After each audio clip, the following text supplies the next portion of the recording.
Good afternoon, everyone. Welcome back to another episode of Search for the Truth. And today I'm excited to have my guest again on the show, Dr. Bob. Well, happy, beautiful day, Dr. Serge, and happy, beautiful day all. It's always fun to have a good conversation with you. Awesome. Thank you for taking the time from your busy schedule to spend some time with us. And if you guys have any questions for Dr. Bob, let me know in the chat section so we can ask him. I know last time when you came in the show, we talked about coffee mostly, and we got so many more questions afterwards. So I may go through some of those questions with you today if you have time. Let's make time. Good. I'm excited. So first of all, tell us a bit about you, because you have a long list of qualifications of what you've done in your life, in your practice. So a little bit about you.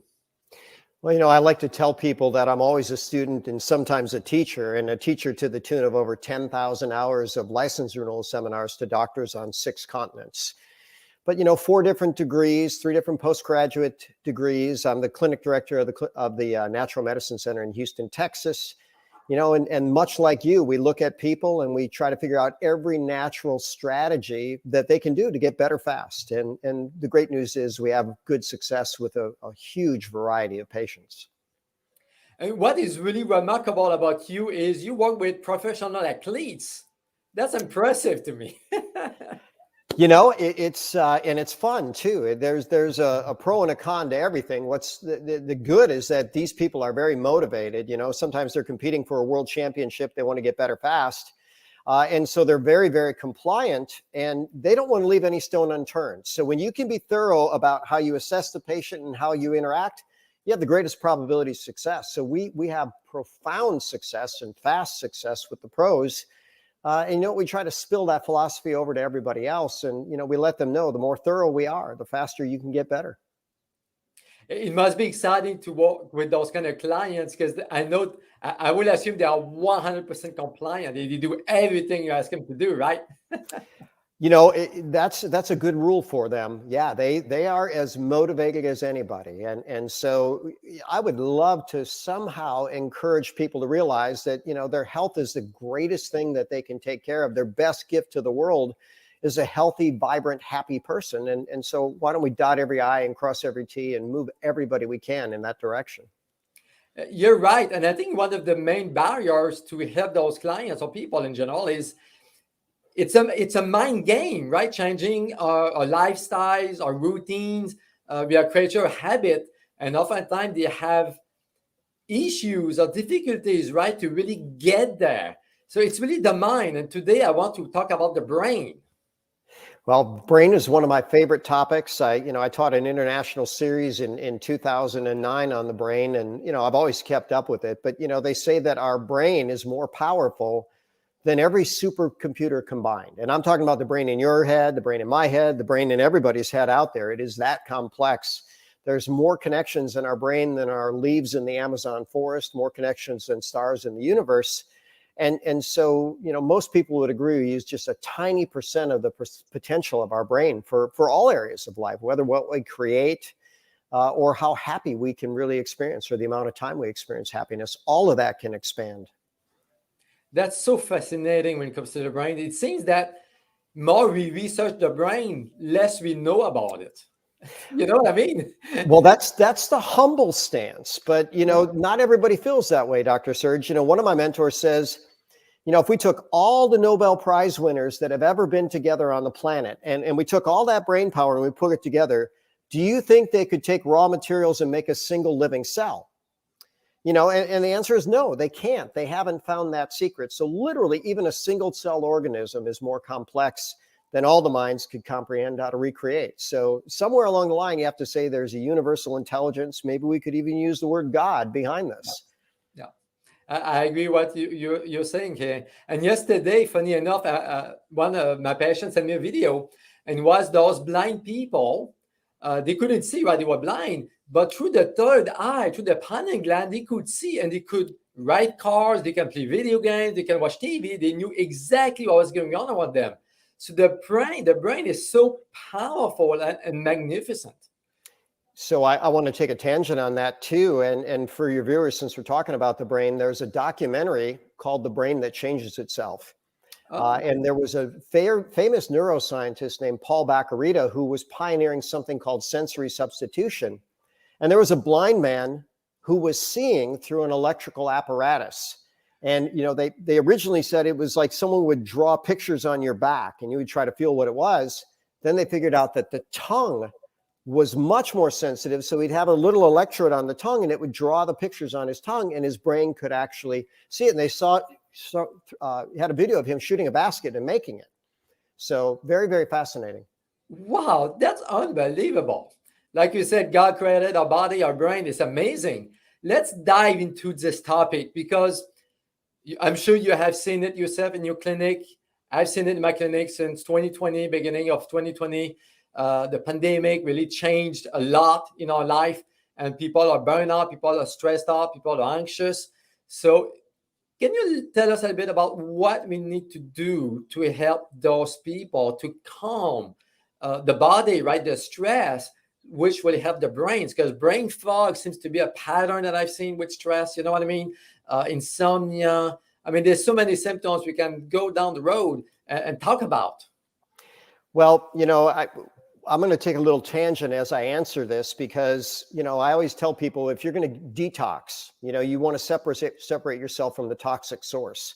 Yeah. And negativity and fear mongering is one of the absolute worst things for the brain. You get a brain that's afraid and it gets in fight or flight mode. And blood is literally altered in the brain. You shut off the higher level thinking processes, you shut off the joy centers, and you actually function on reflex activity. And that's no way to thrive. I tell people the brain is the most nutrient dependent, energy dependent, stress vulnerable, and toxin vulnerable. And in a free circumstance, you don't get the nutrition, you get more toxins, you certainly have more stress, and you don't make good brain energy in the happy centers or in the thinking centers. So if people could find a way to get away from the negativity, my mentors told me 25 years ago, you will likely never, ever, ever need to watch the news. Anything that happens in the world, you'll find it. So, we had Hurricane Harvey here in Houston 4 years ago. Yeah. Well, I never watched the news, but I was driving and I saw, okay, there's lines at the gas station. People are buying a lot of water at the store. What's going on? Oh, there's a hurricane coming. Okay, when's it going to hit? Well, they're saying in 3 days. Okay, I'm going to stock up in water. I'm going to fill up in gas. By the way, then I didn't turn on the news. I turned on the weather radar to see where it was tracking. Yeah. And if you stay away from that negativity, you're going to do yourself a big favor. If you bathe your mind in that negativity, you're going to have a very negative mind and a negative experience. You're right. And it seems that everywhere we turn, it's so negative. I mean, now today, there's so much misinformation and confusion. You have these different variants, different viruses. I mean, people are fed up. People are confused. They don't know what to do. So what are a few things they can do besides cutting out the negativity, the news, the social media? Anything you recommend? Any specific techniques or anything? Well, I like don't worry, be happy. But, one, the truth shall set you free. So when we start looking at how viruses mutate, here's what we know. If a virus becomes more virulent, so virulent that it kills its host, it jeopardizes its own future. So in the entire history of viruses don't become more aggressive, they become less aggressive. And so that is the history of viruses. So if a story other than that is unfolding, suddenly we have something defying the laws of nature and jeopardizing its own viability. So we have to think twice about that. But what could be happening is people are so wrapped up in fear, fear is going to beat down their immune system. So again, I'm going to say the same thing. One, make sure you get a good night's sleep. Two, make sure that you are very conscious about what you put into your body, mind, and spirit. I tell people the Magnificent Seven, you've got to eat right, drink right, think right, move right, sleep right, poop right, talk right, and spend time with people and circumstances that are uplifting. I had the great fortune, my very last patient before I finished and came on to the interview, a very, very positive, optimistic individual, and I just said to him, I said, I really appreciate you. When you come in, we have this beautiful synergy of upliftment. And too often I've got people coming in and I'm going to take on the task to say, we're not going to talk about negative here. Let's talk about how we can empower you to wellness. And it seems like I have to do a lot more redirecting in that direction over the last year. It's so easy to be caught up in negativity. Like you said, it's all about us. We need to really make some effort to do that, to stay away from that. And you mentioned sleep. What do you recommend to have a good night of sleep? Because I think you're right. Sleep is, to me, the foundation of health. If you don't sleep, it impacts everything else. So what are the few tricks that you would do or recommend to have a good, restful night of sleep? Well, it kind of goes right along with what we were saying about, not having any negativity or anything that's going to release stress hormones in your body. One of my mentors talked about an electronic sunset. So about 1 hour before bed, shut off all electronics. So you notice I'm wearing glasses. You might notice they have a yellowish tinge to them. These are blue blockers. Yeah. And I have 3 different sets of blue blockers that are progressively, it goes from yellow to orange to red, blocking out different levels of the spectrum. And I'm going to wear the red ones, that final hour. Now you can also change out all the lighting in your home and things like that and do things, have a wind down routine. A warm bath can be helpful. What we know is that people sleep best in a dark, cool room, and they do best on a schedule. And so you want to have a very consistent wind down routine, a very consistent time in bed, and a time that you wake up in the morning. Bodies love that. And by the way, there's an author, he was considered the world authority on peak performance. His name is Anders Ericsson, and his book was called Peak. And what they found is that the best of the best, it didn't matter if it was in music, academics, sport, business, the best of the best would sleep 8.6 hours a night. So a lot of these people are going to agree with you that sleep's the number one. Sleep is my number one. But, sleep can be kind of like a shoe size. There's an ideal range, but there's people on either side. Yeah. And, I do know people that seem to do pretty well on much less than that. And I do know people that need more than that. But a good rule of thumb for all of us is at least 7 quality hours a night and try to get towards that 8.6. One of the quick remedy that people use to get a good night of sleep is melatonin, right? It's one of the supplements the most sold, actually. So there's a lot of confusion about melatonin. When you came, I believe the first time on the show, you mentioned something really interesting about the connection between the gut and melatonin and the brain. Can you talk a little bit more about that? Because that was really fascinating. Yep. So the World Journal Gastroenterology published that the gut makes 400 times the melatonin as the pineal gland in the brain.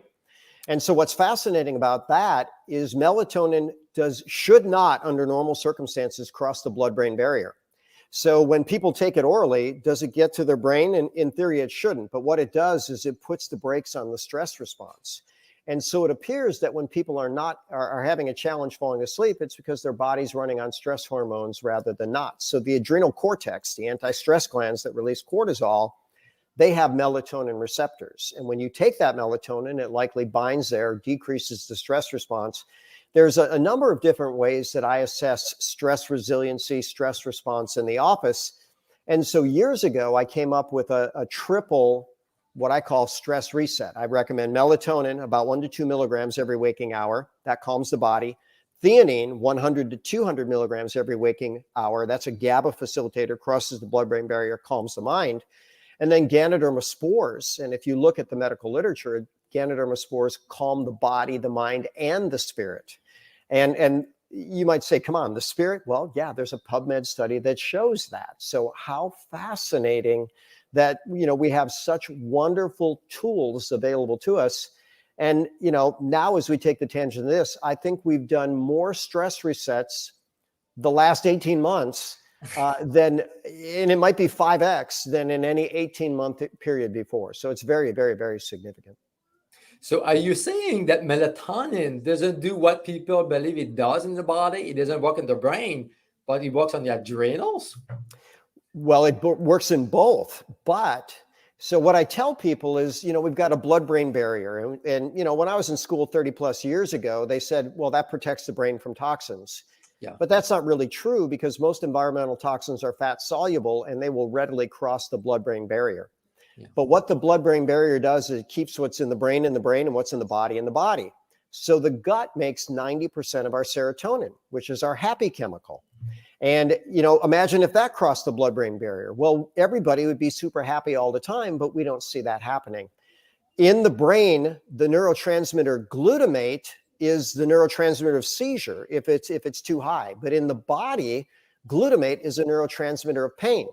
So I tell people, and this is what I taught when I taught my brain series, you know, imagine if we didn't have the blood-brain barrier, you walk across the room, you stub your toe, you release so much glutamate, you'd have a seizure if you didn't have the blood-brain barrier. You know, and we know that doesn't happen. So the blood-brain barrier is very, very good at keeping what's in the brain, and what's in the body. And it's going to keep melatonin in the body, or that 400x melatonin in your body would have you sleeping all the time. So do you recommend melatonin for sleep or mostly for your stress reset protocol? The answer is yes. Yeah. I recommend both. Okay. So, you know, we know that melatonin works for sleep, but I think we're a little more clear on the mechanism now. So what it's doing, unless you have a leaky brain, and by the way, there's people that have a leaky brain and we want to fix that, but, you know, they take it, they fall asleep, you know, it's either they have a leaky brain or their body is running on super high stress.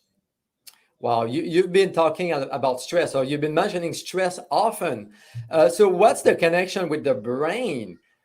Stress comes from the adrenals, right? The adrenals controls or regulates your cortisol level, which impact your brain function. Would that explain the depression, the anxiety, all those different things that people are dealing with?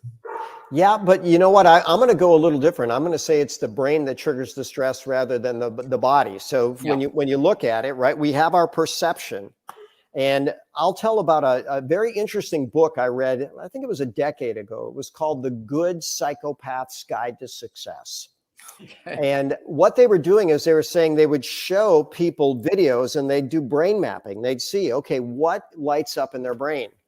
And they literally did the real life James Bond, the British Secret Service's most decorated agent. And when they would show him violent and life-threatening circumstances, this gentleman's pleasure center would light up and his ability to think actually improved. Where you show it to the average person, they become so frightened they'd want to shrink into a ball. Their stress chemicals would be high. They couldn't think at all. They had no joy.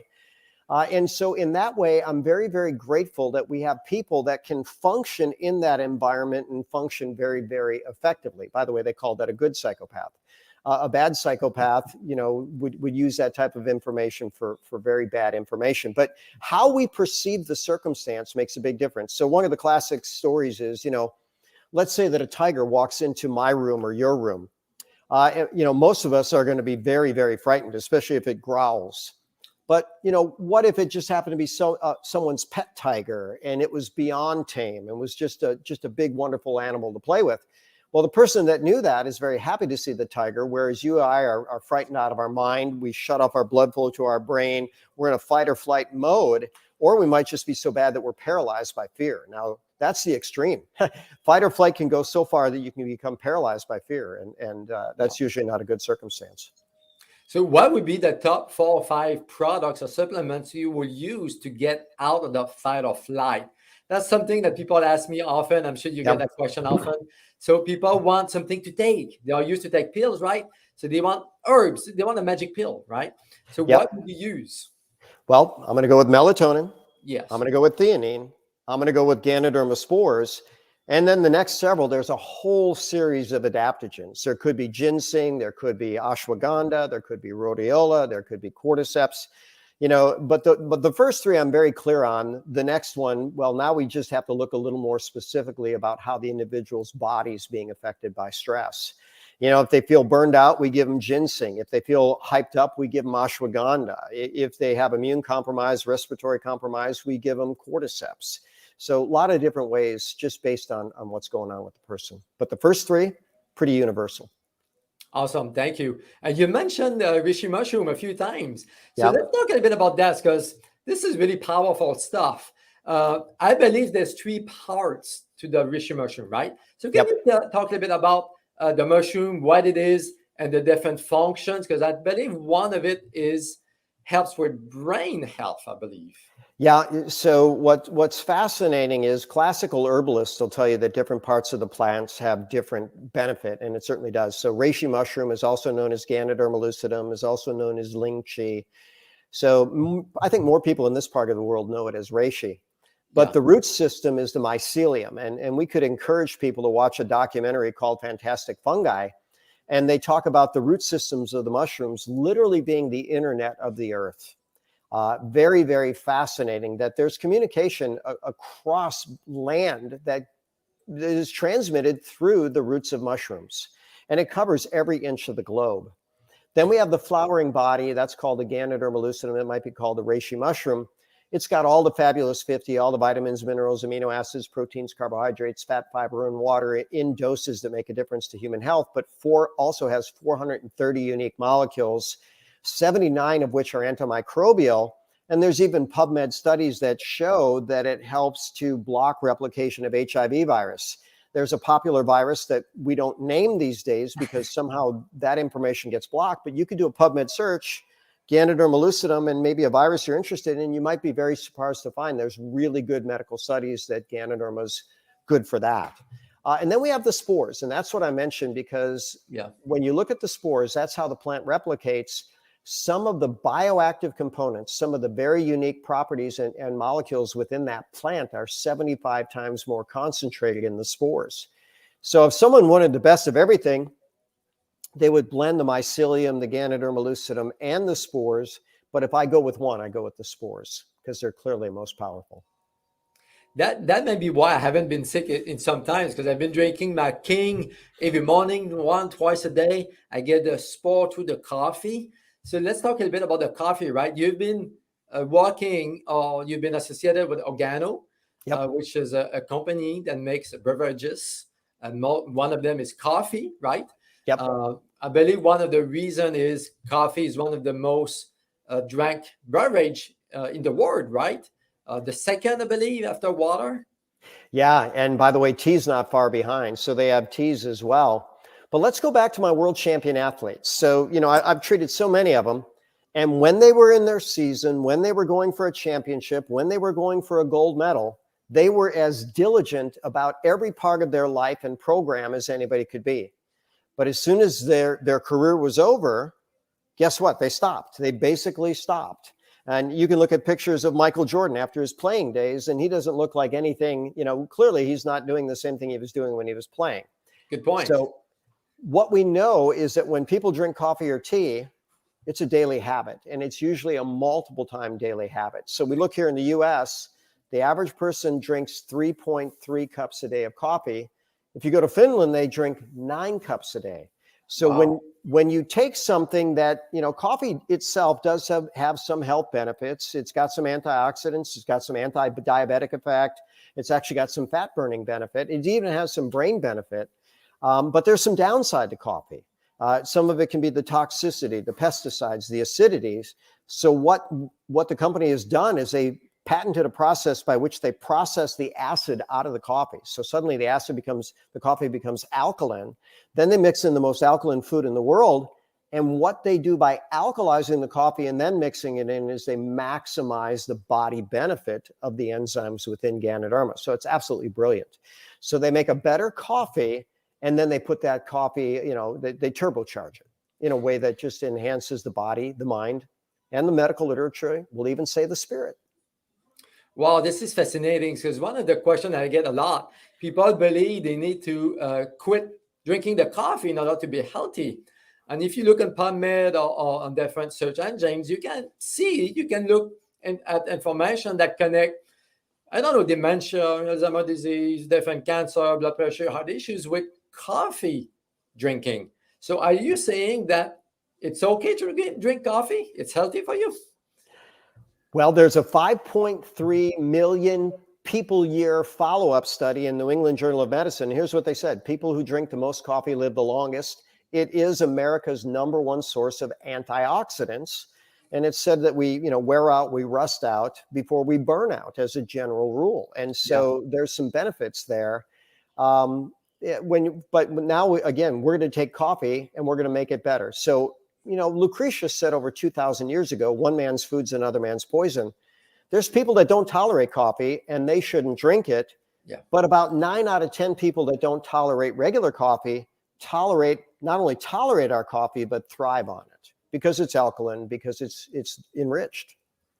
I was one of them, actually. I couldn't tolerate coffee well. I mean, I would drink it, but I would feel it. I would feel the adrenaline. I would feel the stress, the jitter, right? So people ask me often, I'm sure you do have that question as well, adrenal coffee, it's bad. When you drink coffee, it's bad for your stress hormones, bad for your adrenals. You shouldn't do that. One man's food's another man's poison, but here's one thing we know: bodies ignore constant stimuli. So, I'm in my home and there's an air conditioner hum, but unless I pay attention to it, I don't hear it. Your body will ultimately, begin to ignore things that are constant. Yeah. And so what they've shown the studies, if someone rarely drinks coffee, then they will get an adrenaline spike. But after about 5 days, it's more than 90% reduced because the body's adapted to it. So consistency can win there. But keep in mind, it is true, some people just won't tolerate it at any dose or any frequency. So we just want to honor our bodies wherever our bodies are. You're right. You have to listen and pay attention to what your body is telling you when it comes to drinking or food, eating. Yep.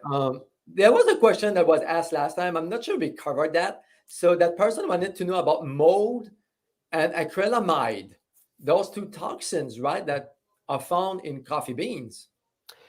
Well, so you want to certainly go with good quality. So, that's why our coffee is what they call GMP certified, good manufacturing processes. So they're screened for mold, toxins, fungus, you name it. So number of certifications: EcoCert, kosher, halal, USDA certified organic. You're profoundly diligent. And I think that's really what your patients love about you. And it's the same with me. If I wouldn't put it in my own body, if I wouldn't give it to my family, I'm not going to give it to my patients. Once they get that, once they see that, but the real test is, let's put it in your body and see. Let's take some measurements. If you typically have, racing heart, let's assess your heart rate. If you have a blood sugar problem or some type of crash, let's assess that as well. Thank you. Yes, you're right. Everybody is a bit different. So food is really important for brain.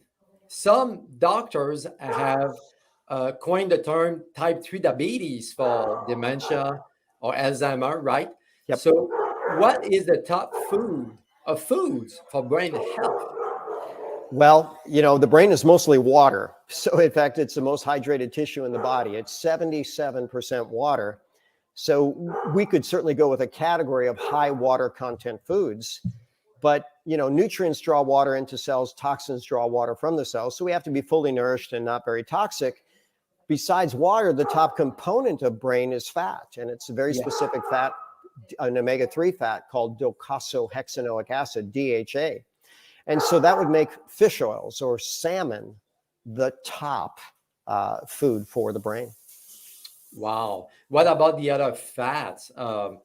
Coconut oil, right? It's a big thing on there. People believe it's good. Some other people believe it's not so good. I get the saturated fat confusion there. So fats in general are healthy for you. Good fats are good, bad fats are bad. And you want to always have balance. That's the key. So if you did all coconut oil and no other good fat, you'd create an imbalance in your system. By the way, if you did too much fish oil and not enough other, you'd create a different type of imbalance in your system. That's a little harder to do, but it certainly can happen. So, we have 50 essential nutrients and we need all 50. Without them, we die. And so you can't think you're ever going to do one thing and solve every problem in humanity. Good point. And what is the food? What's the worst food for the brain? You mentioned bad fats, right? Carbs? Well, so carbs certainly can be. So when you start looking at Alzheimer's, some people call it a type 3 diabetes of the brain. And so there's a protein that's made in the brain that actually chokes off neurons if it gets too high. It's called amyloid. And when you have high levels of insulin in the body spiked by carbs, and by the way, aggravated by stress, you don't break down amyloid and you can choke off the neurons. There's also something called neurofibrillary tangles. Those are associated with Alzheimer's disease. But, there's a 2016 Nobel Prize awarded for a process called autophagy, and it's how the body recycles bad proteins. And interestingly enough, intermittent fasting enhances autophagy. Exercise enhances it. Coffee enhances it. and a ketogenic diet enhances it. So those are 4 good guidelines. Oh, wow. Thank you. So this is where people need to start if they're concerned about their brain health. Yeah, and so everything counts. I'll tell people you've got to eat right, drink right, think right, move right, sleep right, poop right, talk right every day. If they were to sit down with you and take an inventory of how well they're doing in each category, you're only as strong as your weakest link. So, if people are stressed out of their mind, we've got to get them away from their stress. If they're intoxicated themselves, we have to stop that. If they're not nourishing their body, mind, and spirit, we need to fix that. If they don't move at all, we need to get moving, and on and on. So what do you do for toxins? Because it seems that it's really challenging to avoid exposure to those thousands of toxins in our lives. And what do you do about the brains? Because you said that toxins are fat soluble and gets to the brain. Can we detox the brain? We can. And so ultimately, and by the way, I can go back to Ganoderma. So I'll tell an interesting story. There was a group of drug addicts in Southern California in the early 1980s. And you can look it up. It's called The Case of the Frozen Addicts. They called them frozen because they injected this synthetic heroin, MPTP, and they all woke up the next day with Parkinson's disease. And it was permanent. And so the doctors looked at him and they said, okay, that really is bad for you, but maybe we can make some good out of this. Maybe we can now study this drug and maybe someday find a cure for Parkinson's. Well, in 2018, someone decided to study Ganoderma lucidum and MPTP. And the title of the PubMed article is this: Ganoderma lucidum ameliorates or makes better MPTP-induced Parkinson's. So Ganoderma can pull toxins out of the brain. The body has other mechanisms. I tell people that detox is very nutrient dependent, very energy dependent, even protein dependent. And so you want to have a balanced diet. But there's categories of foods that are available called functional foods and medical foods, over 80,000 PubMed studies on these, and some are proven to enhance detoxification. If you can improve the liver, if you can improve the kidney, if you can improve the bowel, if you can improve the lymphatic, you can improve detoxification, and all those can be improved. And then, of course, you want to minimize the toxins you're exposed to. And I would like to add something on this because that was well said, but a lot of people go crazy and they get those different protocols and products online, whatever. So if you want to detox, work with somebody like Dr. Bob who knows what they are doing when it comes to detox. Because I've seen people getting fairly sick doing them by themselves. I have too. And in fact, we even had a patient that ended up in the ICU, the critical care with a very tough case. Wow. And what they ended up doing, they bought products that were just blatantly fraudulent. Yeah. And so, if you're going to purchase online, purchase directly from a reputable company. Yeah. And that's always a good rule. When you've got a company that does the due diligence, has the quality certifications, and a lot of these companies, by the way, will only sell to doctors because they're treating health circumstances or sometimes life-threatening circumstances. So, my compliments to you for being a great colleague and leading people in such a beautiful, healthy direction. And we take pride in doing that as well. Thank you. So I would like to end this conversation on a really positive note. Anxiety is really high lately, right? It has been high. Can you talk a bit about this and maybe a testimony of one of your clients came in, she was having a hard time and you really got her back on track? Well, and it's very similar of what we talked. And by the way, I don't even have to go any further than yesterday than to do that, So people, they may have the highest stress level, the highest anxiety level that we've ever seen. And sometimes, in the conversation with this friend was basically let go and let God. Everything has a purpose. And when we reframe things, and ultimately it has to be within their value system where they can get it. I just simply asked her, do you think more people are waking up to what's really happening in the world? And as that happens, do you think that ultimately that will lead to a better outcome? And she said, well, that's certainly my hope. And I said, here's what I can tell you. I see more and more people waking up every single day. And since this person had faith, I said, let go and let God, and that will be fine. But there's simple things that we can do. And one thing is, keep a gratitude journal. It doesn't cost anything. And there's thousands of studies on the health benefits of gratitude. Then you want the biochemical help. We mentioned the theanine, the Ganoderma, and the melatonin every waking hour. How long do you do it? I do it 7 to 10 days for people because they're really in a stress loop. And I think across the board, people have all noticed an amazing thing. So let's just say count your blessings often, look for the positive, nourish your body, mind, and spirit in ways that are proven to help you move forward. Well, thank you. Really powerful, really simple, right things to do, but so powerful. And you're right. If you let your situation to God, God will do it for you. Always. Always. Dr. Bob, it was a pleasure again to talk with you. Let's do this again. We can talk about different things. So let's meet again next month. I'm looking forward to it. I'm already looking forward. It's one of my highlights of my month. So I appreciate you. Thank you. Have a blessed day to you, and we'll talk to you next month. I look forward to it.